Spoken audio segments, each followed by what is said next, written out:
Assalamualaikum. Waalaikumsalam. Ya Ustazah, sumbangan saya harap cukup. Allah. Alhamdulillah. Lebih dari cukup. Terima kasih Cik Man. Saya terima ya. InsyaAllah infak Cik Man ni akan saya gunakan sepenuhnya untuk madrasah ni.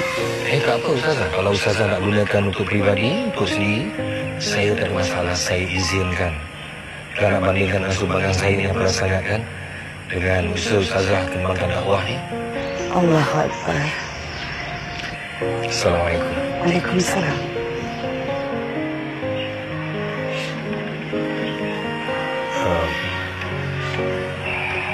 Ustazah, sikit ada penambahan.